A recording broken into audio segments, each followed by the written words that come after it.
अध्याय 5 प्लास्टिक रहित धरती। पाठ परिचय। प्रस्तुत पाठ में पर्यावरण की स्वच्छता को ध्यान में रखकर प्लास्टिक रहित धरती बनाने के लिए प्रेरित किया गया है। साथ ही प्लास्टिक से होने वाली हानियों को भी उजागर किया गया है।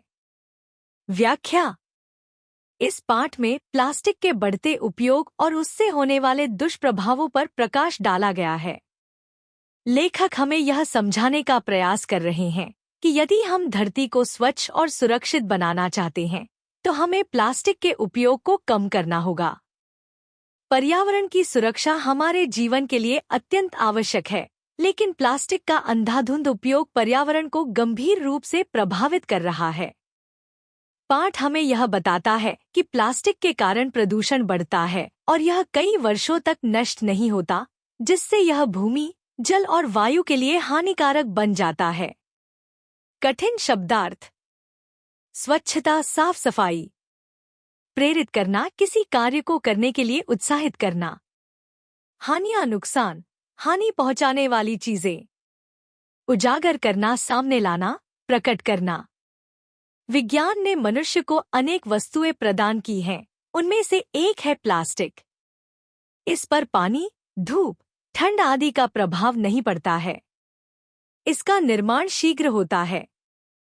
प्लास्टिक की बनी वस्तुएं सुंदरता में चार चांद लगा देती हैं। व्याख्या। इस अंश में प्लास्टिक के गुणों और उसकी उपयोगिता को बताया गया है।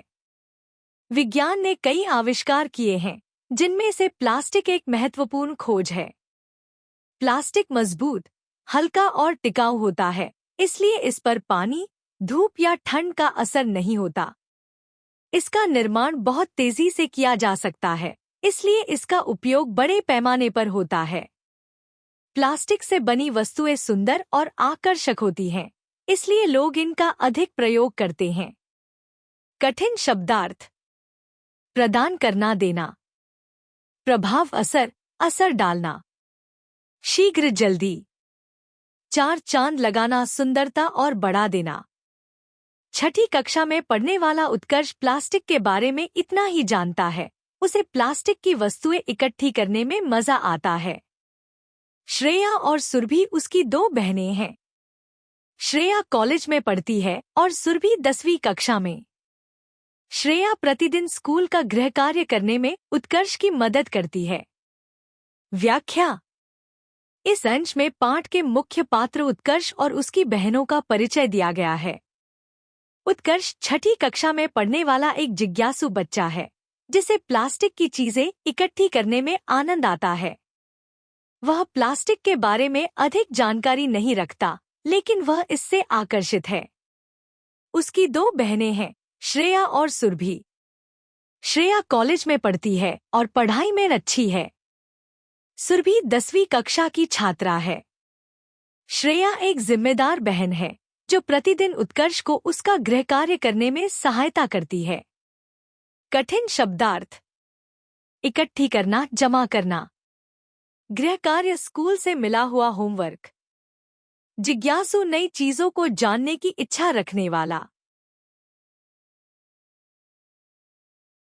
एक दिन उत्कर्ष के विद्यालय में स्वयंसेवी संस्था के कुछ प्रतिनिधि आए तथा उन्होंने सभी बच्चों को प्लास्टिक के बारे में जानकारी दी।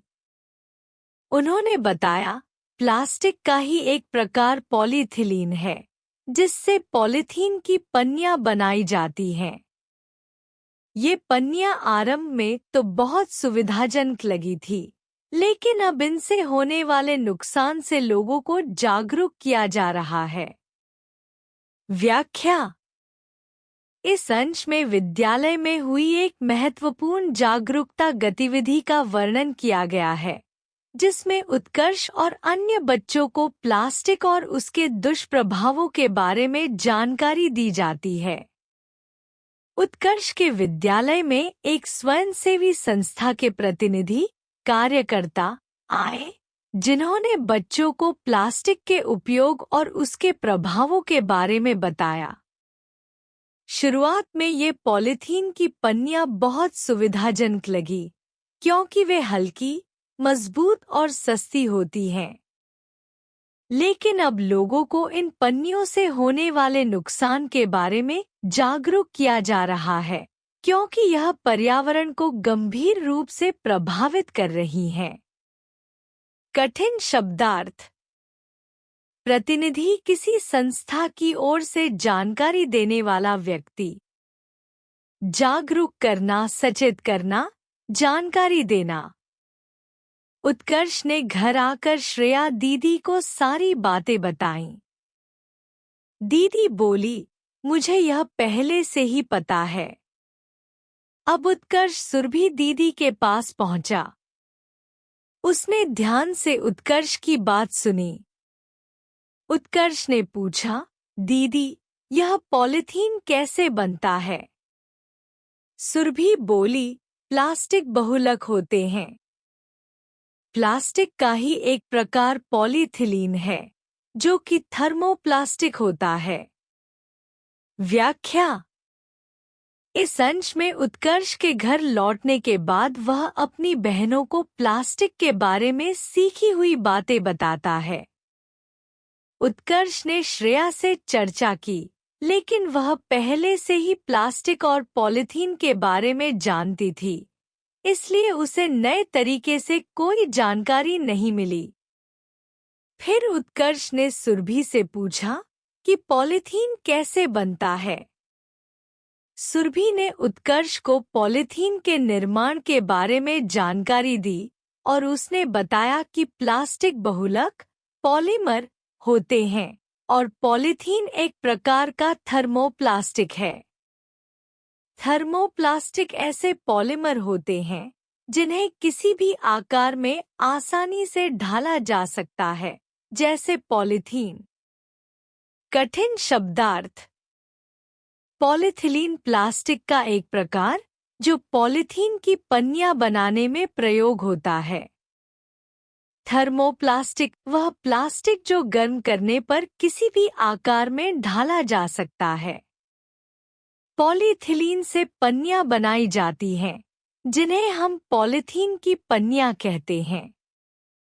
पॉलीथिलीन का सूत्र CH2CH2 होता है। पॉलीथिलीन के निर्माण में इथिलीन गैस के 100 या ज्यादा अणु बहुत ऊंचे तापमान व दबाव पर एक साथ जुड़ते हैं, बिल्कुल चेन की कड़ियों की तरह। पॉली का अर्थ है अनेक। अनेक इथिलीन गैस अणुओं द्वारा निर्मित होता है पॉलीथिलीन। व्याख्या।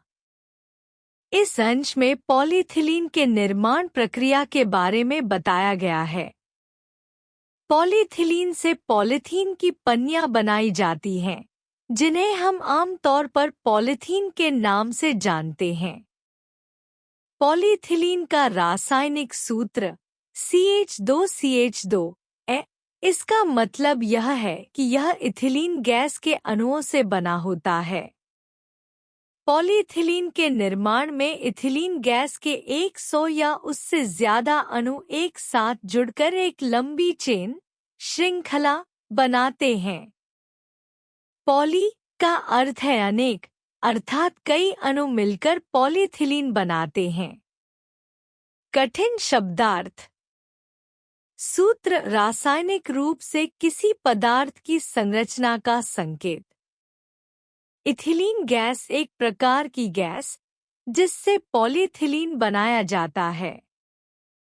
अणु रासायनिक तत्वों का सूक्ष्म भाग जो मिलकर एक पदार्थ बनाते हैं।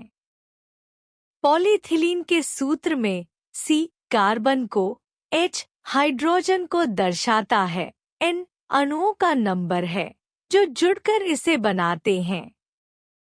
उत्कर्ष यह सब सुनकर बोला, दीदी, यह बहुलक या पॉलीमर और थर्मोप्लास्टिक का क्या मतलब होता है? सुरभि बोली, पॉलीमर बहुत सारे अणुओं जिनकी संख्या 100 से 1000 तक हो सकती है, उनके ऊंचे तापमान व दबाव पर आपस में जुड़ने से बनता है। व्याख्या। इस अंश में पॉलीथिलीन के रासायनिक तत्वों और उनकी संरचना के बारे में जानकारी दी गई है। पॉलीथिलीन का रासायनिक सूत्र CH2 में C कार्बन को दर्शाता है, H हाइड्रोजन को और N अणुओं की संख्या को दर्शाता है जो जुड़कर पॉलीथिलीन बनाते हैं। उत्कर्ष ने सुरभि से पूछा कि बहुलक, पॉलीमर और थर्मोप्लास्टिक का क्या मतलब होता है। सुरभि ने उसे समझाया कि पॉलीमर वह रासायनिक यौगिक होते हैं जिनमें बहुत सारे अणु 100 से 1000 तक एक साथ जुड़कर एक लंबी चेन श्रृंखला बनाते हैं। यह चेन ऊंचे तापमान और दबाव पर बनती है जो इन अणुओं को आपस में जोड़ देती है। कठिन शब्दार्थ। बहुलक पॉलीमर एक रासायनिक यौगिक जिसमें कई अणु मिलकर एक बड़ी संरचना बनाते हैं। थर्मोप्लास्टिक वे पॉलीमर जिन्हें ऊंचे तापमान पर आकार में ढाला जा सकता है, इसीलिए इनका अणुभर बहुत ज्यादा होता है। थर्मोप्लास्टिक वे पॉलीमर होते हैं जिन्हें आसानी से किसी भी आकार में ढाला जा सकता है, जैसे पॉलीथिलीन। तभी उत्कर्ष के दोस्त उसे खेलने के लिए बुलाने आ गए और वह उनके साथ चला गया। व्याख्या। इस अंश में थर्मोप्लास्टिक और उनके अणुभार के बारे में जानकारी दी गई है। पॉलीमर का अणुभर मॉलिक्यूलर वेट बहुत ज्यादा होता है क्योंकि इसमें अनेक अणु आपस में जुड़े होते हैं। थर्मोप्लास्टिक वे पॉलीमर होते हैं जिन्हें आसानी से किसी भी आकार में ढाला जा सकता है, जैसे पॉलीथिलीन। इसका मतलब यह है कि थर्मोप्लास्टिक को गर्म करके किसी भी रूप में बदला जा सकता है। इसके बाद उत्कर्ष के दोस्त उसे खेलने के लिए बुलाने आ गए और उत्कर्ष खेलने के लिए उनके साथ चला गया। कठिन शब्दार्थ। अणुभर किसी पदार्थ का कुल द्रव्यमान जिसमें अणुओं की संख्या और उनके आकार का हिसाब होता है। थर्मोप्लास्टिक वे पॉलीमर जिन्हें गर्म करके किसी भी आकार में बदला जा सकता है। पॉलीमर बहुलक जिसमें कई अणु आपस में जुड़े होते हैं। शाम के समय श्रेया, सुरभि, उत्कर्ष मम्मी पापा के साथ बैठकर फल खा रहे थे। फलों के छिलके प्लास्टिक के पैकेट में बंद कर श्रेया बाहर फेंकने जाने लगी तो उत्कर्ष ने टोका। वह बोला, दीदी, आप ये छिलके प्लास्टिक की पन्नी में मत फेंको, इससे प्रदूषण बढ़ेगा। व्याख्या। इस अंश में उत्कर्ष ने प्लास्टिक के उपयोग और पर्यावरण पर उसके प्रभाव के बारे में श्रेया को समझाया। शाम के समय श्रेया, सुरभि, उत्कर्ष और उनके मम्मी पापा फल खा रहे थे। श्रेया ने फलों के छिलके प्लास्टिक के पैकेट में बंद कर बाहर फेंकने के लिए लिया, लेकिन उत्कर्ष ने उसे टोका और कहा कि वह छिलके प्लास्टिक की पन्नी में न फेंके। उत्कर्ष ने श्रेया को समझाया कि प्लास्टिक का उपयोग प्रदूषण बढ़ाता है और यह पर्यावरण के लिए हानिकारक होता है। कठिन शब्दार्थ। टोका रोकना, ध्यान दिलाना। प्रदूषण वातावरण में हानिकारक तत्वों का मिश्रण। पन्नी पतली चादर जिसे आमतौर पर प्लास्टिक से बनाया जाता है। आपको पता है ये पन्नियां कई 100 वर्षों तक गलती नहीं है। ये हवा व पानी में आसानी से तैर सकती हैं और हजारों किलोमीटर दूर तक पहुंच सकती हैं। इन्हें खाकर हजारों समुद्री जीव जंतु मर जाते हैं और फिर उनके मरने व सड़ने के बाद ये प्लास्टिक की पन्नियां फिर से दूसरे जीव जंतु को नुकसान पहुंचाने के लिए आजाद हो जाती हैं। व्याख्या। इस अंश में प्लास्टिक पन्नियों के दुष्प्रभाव को स्पष्ट रूप से बताया गया है। प्लास्टिक की पन्नियां कई सौ वर्षों तक नष्ट नहीं होती। यह बहुत समय तक वातावरण में बनी रहती हैं, जिससे प्राकृतिक वातावरण पर बुरा असर पड़ता है। ये पन्नियां हवा और पानी में आसानी से तैर सकती हैं और कभी-कभी तो यह हजारों किलोमीटर तक फैल जाती हैं, जिससे प्रदूषण बढ़ता है। समुद्र में मौजूद जीव जंतु इन पन्नियों को खाकर मर जाते हैं। इसके बाद उनके मरने और सड़ने के बाद भी ये प्लास्टिक की पन्नियां दूसरों को नुकसान पहुंचाने के लिए मुक्त हो जाती हैं। कठिन शब्दार्थ: गलना, सड़ना, टूटना, तैरना, पानी या हवा में बहना। प्राकृतिक वातावरण, प्राकृतिक स्थिति, पर्यावरण। दुष्प्रभाव, बुरा असर, आजाद होना, स्वतंत्र हो जाना। श्रेया बोली, आज स्कूल में सुनकर आया है, इसलिए मुझे लेक्चर दे रहा है। मैं तो प्रतिदिन ही ऐसा करती हूँ, और मैं क्या सभी लोग ऐसा करते हैं? मैं एक या दो पन्नियां ही फेंकती हूँ। उससे क्या प्रदूषण बढ़ेगा और क्या समुद्री जीव जंतु मरेंगे? मम्मी पापा ने श्रेया से कहा, तुम उत्कर्ष की बात मान लो। श्रेया ने उत्कर्ष के कहे अनुसार छिलकों को अलग फेंक दिया। व्याख्या: इस अंश में श्रेया ने शुरू में उत्कर्ष की बातों को नकारा और अपने सामान्य व्यवहार का बचाव किया। श्रेया ने कहा कि वह रोज ऐसा करती है और सोचती है कि एक या दो पन्नियां फेंकने से प्रदूषण नहीं बढ़ता। वह यह भी मानती है कि इससे समुद्री जीव जंतु नहीं मरते, क्योंकि उसके अनुसार इतना कम प्रदूषण नहीं फैलता। लेकिन मम्मी पापा ने श्रेया को समझाया कि उसे उत्कर्ष की बात माननी चाहिए, और श्रेया ने आखिरकार उसकी बात मानी और छिलकों को अलग फेंक दिया।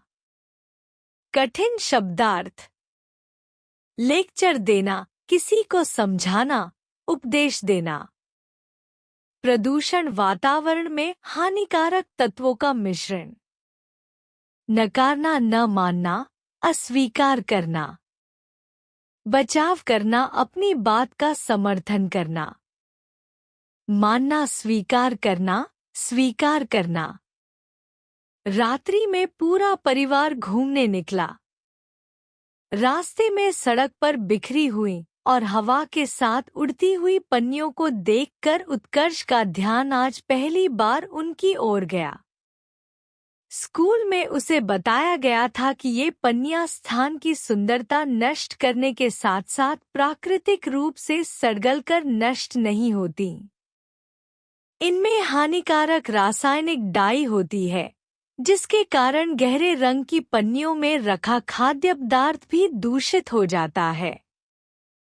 व्याख्या: इस अंश में उत्कर्ष के दिमाग में प्लास्टिक पन्नियों के नुकसान के बारे में जागरूकता का आगमन होता है। रात्रि में परिवार घूमने निकला और रास्ते में उड़ती हुई पन्नियां देखकर उत्कर्ष का ध्यान पहली बार उनकी ओर गया।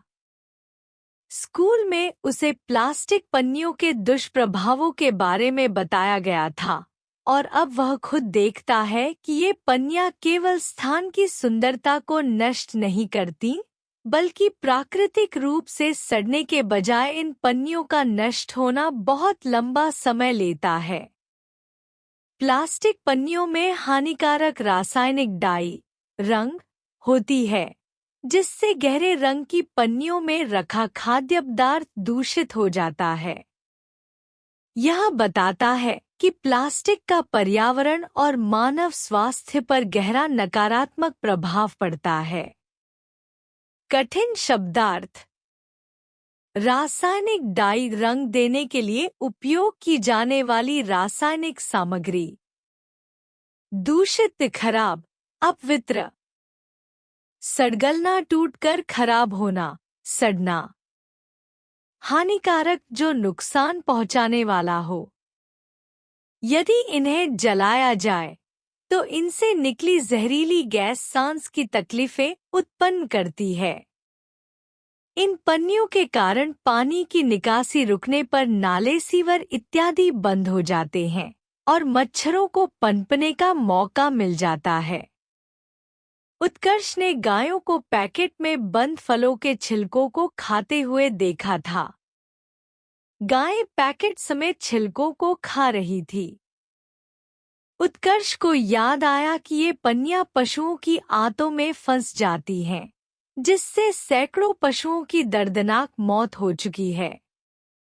व्याख्या: इस अंश में प्लास्टिक पन्नियों के और भी गंभीर दुष्प्रभावों का वर्णन किया गया है।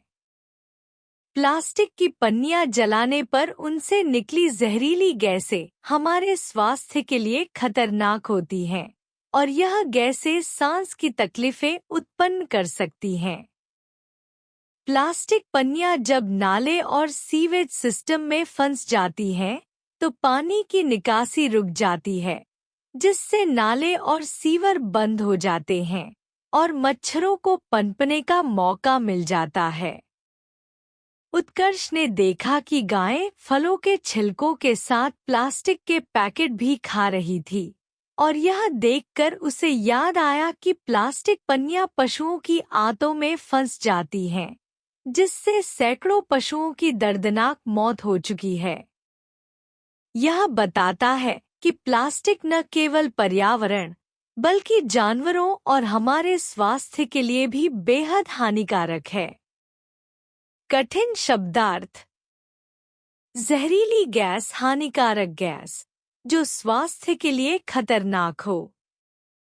सांस की तकलीफ, श्वसन संबंधी समस्याएं, श्वास में दिक्कत। निकासी, बाहर निकलना, प्रवाह। पनपना, बढ़ना, विकसित होना। आंत, पेट के अंदरूनी अंग जहां भोजन का पाचन होता है। घर लौटकर उत्कर्ष ने श्रेया दीदी से कहा, दीदी, हमें प्लास्टिक की पन्नियों का इस्तेमाल नहीं करना चाहिए। श्रेया ने उसकी बात अनसुनी की और अपने काम में लग गई।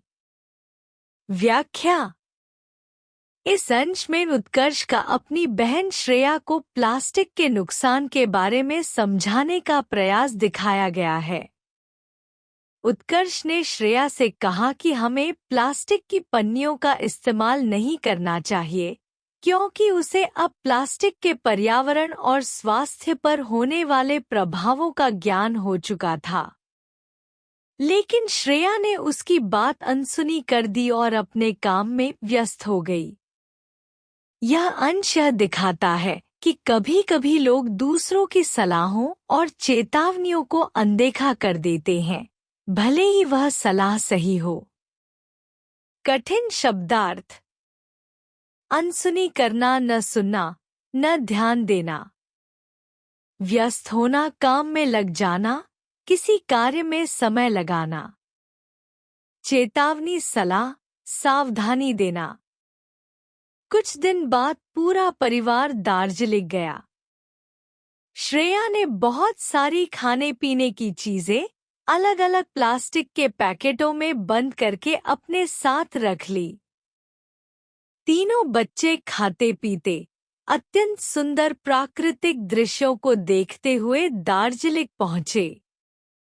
इतने ऊंचे, सीधे और घने वृक्ष देखकर सब मंत्रमुग्ध थे।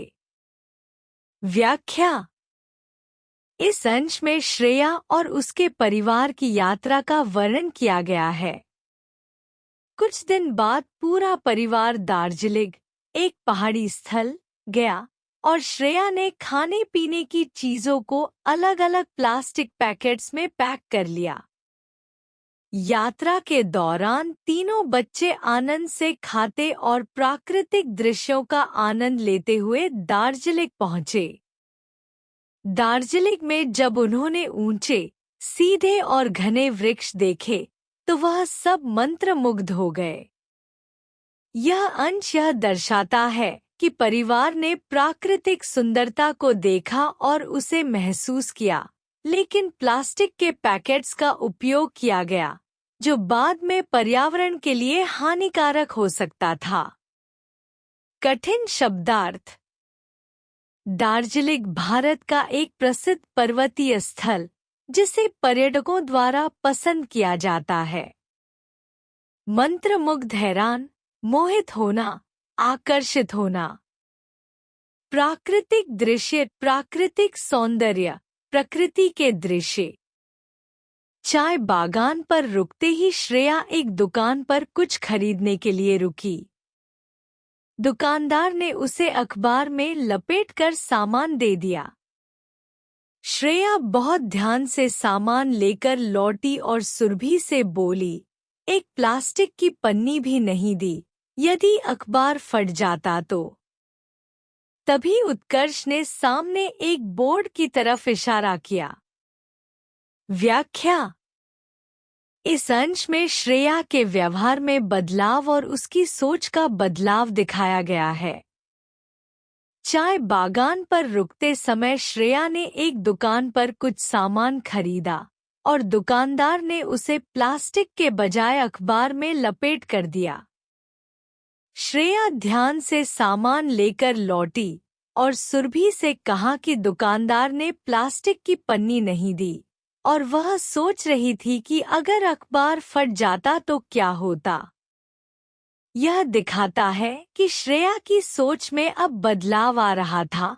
वह प्लास्टिक के उपयोग के प्रति अपनी राय को बदलने की कोशिश कर रही थी, लेकिन अभी भी उसे पूरी तरह से स्वीकार नहीं किया था। तभी उत्कर्ष ने बोर्ड की तरफ इशारा किया, जो श्रेया को जागरूक करने वाला था। कठिन शब्दार्थ। बागान, बाग, बागवानी का क्षेत्र। लपेटना, लपेट कर देना, किसी वस्तु को कागज या कपड़े में लपेटना। इशारा करना, संकेत करना, किसी वस्तु या दिशा की ओर ध्यान आकर्षित करना। उस पर लिखा था, प्लास्टिक का प्रयोग वर्जित है। प्लास्टिक फेंकने पर 500 रुपए का जुर्माना देना होगा। श्रेया ने चुपचाप अपना सामान उठाया और होटल की तरफ सबके साथ चल दी। 3 दिन तक पूरा परिवार वहां रुका। वहां उन्होंने टाइगर हिल, मिरक, अवा आर्ट गैलरी, चिड़ियाघर, बौद्ध मंदिर, सेल्फ हेल्प संस्था देखी। व्याख्या। इस अंश में प्लास्टिक के उपयोग पर प्रतिबंध और श्रेया के बदलते दृष्टिकोण को दर्शाया गया है। उत्कर्ष ने श्रेया को एक बोर्ड पर लिखा हुआ देखा, जिसमें कहा गया था कि प्लास्टिक का प्रयोग वर्जित है और प्लास्टिक फेंकने पर 500 रुपए का जुर्माना होगा। यह प्लास्टिक के उपयोग पर कड़े नियमों और जुर्माने की जानकारी देता है, जो पर्यावरण के संरक्षण के लिए महत्वपूर्ण है। श्रेया ने चुपचाप अपना सामान उठाया और अपने परिवार के साथ होटल की तरफ चल दी। यह दिखाता है कि वह अब प्लास्टिक के उपयोग को लेकर अधिक सचेत हो गई थी। 3 दिन तक पूरा परिवार दार्जिलिंग में रुका और वहां उन्होंने विभिन्न स्थानों का दौरा किया, जैसे टाइगर हिल, मिरक, अवा आर्ट गैलरी, चिड़ियाघर, बौद्ध मंदिर और सेल्फ हेल्प संस्था। कठिन शब्दार्थ। वर्जित, प्रतिबंधित, मना किया गया। जुर्माना, दंड, जुर्म के रूप में पैसे देना। दौरा, यात्रा, भ्रमण। चुपचाप, बिना कोई प्रतिक्रिया दिए, शांति से। संस्था, संगठन, संस्था। श्रेया अपने साथ लाई खाने पीने की चीजें सबको खिलाती और प्लास्टिक के पैकेट व पन्नियां अपने बैग में रख लेती। उत्कर्ष ने जब यह देखा तो बोला, दीदी, यहाँ पर इतनी पहाड़ियाँ, खाइयाँ हैं, कहीं भी फेंक दो ये पन्नियां। श्रेया बोली, अरे, यह इतना सुंदर पर्वतीय स्थल है, इतनी सुंदरता देख मैं हैरान हूँ। यदि हम सब चाहें तो मैदानी इलाकों को भी सुंदर बना सकते हैं। वापस घर लौटकर फेंक दूंगी। सुरभि और उत्कर्ष, तुम दोनों भूलकर भी कोई पन्नी इधर-उधर न फेंकना। व्याख्या। इस अंश में श्रेया के मन में पर्यावरण के प्रति जागरूकता का विकास दिखाया गया है। श्रेया ने अपने साथ लाई खाने पीने की चीजें सबको खिलाई और प्लास्टिक के पैकेट व पन्नियां अपने बैग में रख ली। जब उत्कर्ष ने यह देखा तो उसने श्रेया को समझाया कि यहाँ पर इतनी पहाड़ियाँ और खाइयाँ हैं, इसलिए वह पन्नियां कहीं भी फेंक सकती है। लेकिन श्रेया ने जवाब दिया कि यह स्थान बहुत सुंदर है और इसकी सुंदरता देखकर उसे हैरानी हो रही है। श्रेया ने कहा कि यदि हम चाहें तो हम मैदानी इलाकों को भी उतना ही सुंदर बना सकते हैं और वह अपने घर लौटने पर पन्नियां फेंक देगी। साथ ही उसने सुरभि और उत्कर्ष को भी यह चेतावनी दी कि वे भूलकर भी पन्नी इधर-उधर न फेंके। कठिन शब्दार्थ। पर्वतीय स्थल, पहाड़ी क्षेत्र। हैरानचकित, आश्चर्यचकित। चेतावनी देना, सचेत करना, सलाह देना। मैदानी इलाके, मैदान, सपाट भूमि। उत्कर्ष मुस्कराते हुए बोला, चलो दीदी, आप भी प्लास्टिक से होने वाली हानियों को जान चुकी हो। हम तीनों मिलकर प्रण करते हैं कि अपने पड़ोसियों, मित्रों तथा रिश्तेदारों को भी जागरूक करेंगे। घर पहुंचकर उत्कर्ष ने अपने मित्रों को बुलाया और सबने मिलकर कागज के थैले बनाए ताकि हमारी प्यारी तथा सुंदर धरती प्लास्टिक रहित हो सके। व्याख्या। इस अंश में उत्कर्ष का अपनी बहन श्रेया और परिवार के साथ मिलकर प्लास्टिक से होने वाली हानियों के प्रति जागरूकता फैलाने का प्रयास दिखाया गया है। उत्कर्ष मुस्कुराते हुए श्रेया से कहता है कि अब वह भी प्लास्टिक के दुष्प्रभावों को समझ चुकी है। उत्कर्ष और उसकी बहनें अब यह तय करते हैं कि वे न केवल खुद जागरूक रहेंगे, बल्कि अपने पड़ोसियों, मित्रों और रिश्तेदारों को भी इस बारे में बताकर जागरूक करेंगे। घर लौटकर उत्कर्ष ने अपने मित्रों को बुलाया और सभी ने मिलकर कागज के थैले बनाए ताकि प्लास्टिक की जगह कागज का उपयोग किया जा सके। इस अंश से यह स्पष्ट होता है कि उत्कर्ष अब एक सामाजिक कार्यकर्ता की तरह काम करना चाहता है और प्लास्टिक के उपयोग को कम करने के लिए दूसरों को भी प्रेरित करने का प्रयास कर रहा है। कठिन शब्दार्थ। प्रण संकल्प, दृढ़ निश्चय। जागरूक, सचेत, सूचित। प्लास्टिक रहित, प्लास्टिक के बिना। थैले, छोटे बैग, वस्तु रखने के लिए कागज या कपड़े से बना बैग। संदेश। पर्यावरण को स्वच्छ रखने में सहयोग देना। व्याख्या। इस संदेश में पर्यावरण की स्वच्छता को बनाए रखने के लिए हमारे योगदान की बात की गई है।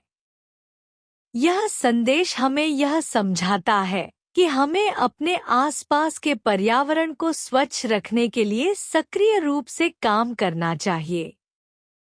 प्लास्टिक के उपयोग को कम करना, कचरे को सही तरीके से निपटाना और दूसरों को भी जागरूक करना कुछ ऐसे कदम हैं जिन्हें हम अपने दैनिक जीवन में अपनाकर पर्यावरण को स्वच्छ रख सकते हैं। हमें व्यक्तिगत रूप से और सामूहिक रूप से पर्यावरण संरक्षण के लिए सहयोग देना चाहिए ताकि हम अपनी धरती को प्रदूषण से बचा सकें। कठिन शब्दार्थ। स्वच्छ, साफ, शुद्ध।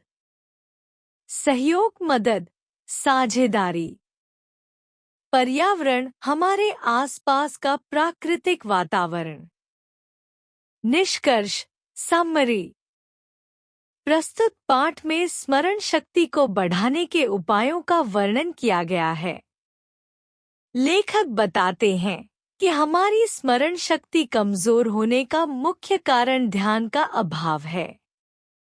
उदाहरण के तौर पर उन्होंने बताया कि जिन चीजों में हमारा रस होता है उन्हें हम आसानी से याद रख पाते हैं। इसलिए यदि हम किसी चीज को याद रखना चाहते हैं तो हमें उस विषय में ध्यान और रुचि लगानी चाहिए। पाठ में यह भी बताया गया कि यदि हम किसी वस्तु या व्यक्ति का ध्यान पूरी तरह से अपने मन में केंद्रित करें और उनका संबंध अपने पूर्व परिचित विचारों से जोड़ें तो वह हमें आसानी से याद रहता है। इसके साथ ही पाठ में यह भी बताया गया है कि एक बार पढ़ने या सुनने के बाद हमें उस विषय को पुनः दोहराना लाभकारी हो सकता है।